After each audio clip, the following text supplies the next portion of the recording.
Merci monsieur le ministre. Man pour tëj rek ci chapitre bi li ñu bëgg a wax mooy malgré le contexte extrêmement difficile nous avons fait l'option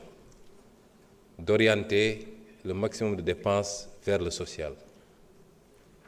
def beaucoup de renonciations pour mun a soulager les Sénégalais. Le plan de redressement économique, les études qui ont été faites dafa démontrer ni effort bi ñuy laaj Sénégalais yi li plan de redressement économique investissement yi ñu ciy def li muy jur moo ëpp njëriñ foofu en termes de retombées économiques et sociales ba ci en termes d'impact sur la réduction de la pauvreté. Rien que sur 2026, les effets calculés, c'est à peu près 150 000 Sénégalais qu'on sortirait de l'extrême pauvreté. On peut faire dire tout aux chiffres, et pourtant, 5 secondes plus tard, ils nous demandent des chiffres sur les déguerpissements. Comme on peut faire tout dire aux chiffres, il ne faut pas demander de chiffres. Quand les mesures unies, so c'était le presse, l'union orientée sur les mesures sociales, le nombre de structures sanitaires qu'on doit construire à partir du presse, le nombre de structures scolaires qu'on doit construire, les efforts consentis pour la réduction, parce que nous avons dit que c'est cher, mais nous avons fait tout le prix de yokul, prix de diwlin yokul, prix de sucre yokul, te def nañu des baisses. Nous avons fait tout et malgré la conjoncture, te dina amat yenen baisse. Inch'Allah. Kon lool li ma bëgg wax Sénégalais yi mooy jafe-jafe am na ci lu ñu donn waaye terewuñu saa su ne suñu première préoccupation bu ñu xëyee mooy naka la ñuy def ba malgré tout ñu gën a yombal Sénégalais mbir yi waaye nag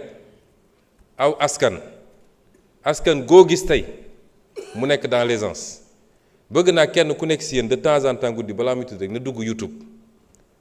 mu tapé Chine révolution chinoise wala mu tapé Singapour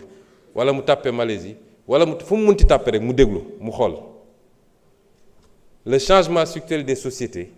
du lu yomb bi may nekk opposition je disais il faut qu'il y ait une génération avec une masse critique qui accepte de se sacrifier pour ëllëgu réew mi mënul yombee noonu et nous en tant que leader politique parce que dafa am loo xam ne ci leadership politique la bokk mooy nga mën a ànd ak saw askan Churchill bañ ko nommé premier ministre la leen wax digguma leen lu dul ñaq ak deret parce que pleine guerre la woon nga wax loolu sa askan waaye homme politique boo xam ne da ngay bëgg a nëbb askan wi dëgg bi ak situation bu nekk mooy andi nag bëgg lu fees bëtu nit ñi nga dem di wër di leb di ko làq ba mu andi ñu fii dañu toll moment choix où le peuple sénégalais doit choisir ban type de leadership la bëgg ku koy wax dëgg même bu dee jafe naa dégg ne ko nag kaa ñu ànd uti solution te soxlawu ma ci jara du am luy dugg sama poos du am lu may randal wala koo xam ne day ñëw ne ko ëllëg ma andil la jant bi ndax looloo fi jóge li jiitu ñëw kon ci moment boobu la ñu nekk te dafa interpeller conscience chacun d'entre nous à commencer par la jeunesse la diaspora les élites intellectuelles le pays est en train de changer waaye changement structurel du lu ñuy décréter lu ñuy liggéey la c'est un construit et pour lu jëm ci te dafa ànd ak na question bi ñu posé ci année scolaire beeg yeneen yi parce que tamit moi j'ai été syndicaliste munoo ne man sama yoon newul ci lan la état bi mën ak lu mu mënut man sama bopp rek laa gis ñu andi la lu leer nañ ne la lii moo fi xew lii mooy situation te teewul ñu ngi def effort ndax conseil des ministres passé bii rek problème décision yi teg nañ ci acte c'est combien de milliards bu ñu consentir l'État fera tout ce qu'il peut mais autant ñun on fait l'effort d'écouter de comprendre et de faire des ajustements autant on l'attend de tous les partenaires lu ko mooy rek ci bras de fer lañ jëm l'État ne peut pas donner ce qu'il n'a pas c'est pas seulement les enseignants lañu la état di gérer peut-être c'est 80 000 enseignants ou peut-être 20 000 je ne sais pas c'est pas seulement le secteur de la santé mais mbay maa ngi fi càmm gaa ngi fi transport baa ngi fi université gaa ngi fi tous ces gens-là il faut qu'on fasse face pour les aider dans un contexte boo xam ne nëbb nañu bor ba mu mat li mu mat ñu war a am ambition ramener le déficit d'ici 2026 2027 à 3%. 13% lañ ko fekkoon ñu nekk ci consolidation budgétaire mais loolu nit ñi war nañoo mën a déggu suñuy argument ñu nëbbuñu dara on a fait le pacte de stabilité toog ak syndicalistes yi teg lépp sur la table et ce que je redis chaque fois gis nga richesse balaa nga koy séddale da nga koy créer ba pare père de famille bu bëgg a jënd kër Almadi pour ay doomam bu ko liggéeyul ba yor ko du ko jënd ñun ñëpp ñooy ànd créer la richesse ci loolu la ñu war a jublu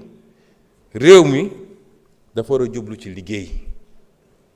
suba ngoon amul lu ñuy xaar dañu war a jublu ci liggéey interpellation yi am ma fàttali d'ailleurs honorable Taf Sucé parce que yeggali mu woon que c'est le 1er décembre 2024 la bind ministre des finances pour ne ko nañu restituer le site à sa destination de trouver une compensation et le 14 avril 2025 on a pris le décret déclarant d'utilité publique la forêt classée de Thiès et prononçant le retrait du bail bi waroon dem vers la construction de cité laaj nga ma nag lu jëm ci 1000 milliards yi opposition bi yëpp dañoo bëgg a focaliser wu sur le débat des 1000 milliards ma fàttali ni boo delluwoon rek ci rapport Cour des comptes la ñu génne ci ay comptes yoo xam ne comptes yu jaarul yoon la te benn ci compte yooyu muy le cap gouvernement bi ñu tuddee cap gouvernement le compte numéro 36 83 47 nga xam ne 1343 milliards lañ fa jaarale ci lu jaarul yoon boo jëlee le compte PDS 303 milliards jaar nañ ko ci lu jaarul yoon la ñu jaarale ci hors circuit ci ay milliards ëpp na 1000 ëpp na 2000 ëpp na 5000 am na information yoo xam ne dikkal nañu ci lu jëm ci ay comptes yu mel noonu lu jëm ci ay transfert d'or ak yu demee noonu jox nañ ko ñu ko war a jox pour ñu mottali enquête bi génne les vérifications la ci des nag man lu ma leen mën a wax musa wax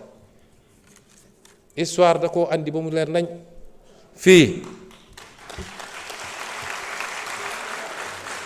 fii bi may wax problème OFNAC bi 94 milliards yi nga dégg naa ko ci ba assemblée bi fii def commission d'enquête maa ngi woon campagne présidentielle ñu ne ma ñëwul uy si ma bañ fan la mujje rapport boobu mi ngi parquet financier fi mu ne nii ñu ngi cee convoqué ay nit bi may wax fii li jëm ci Petro-Tim ak bi may wax fii ci li jëm ci dette cachée bi ba ci sax rapport Prodac bi nga xam ne tey ñu ngi ciy convoqué ay nit te am na ci yeneen développement yu gën a intéressant xam naa dina am ñuy ñàkk nelaw et semaine prochaine samay avocat dinañ ci wax ak Sénégal yi bu soobee yàlla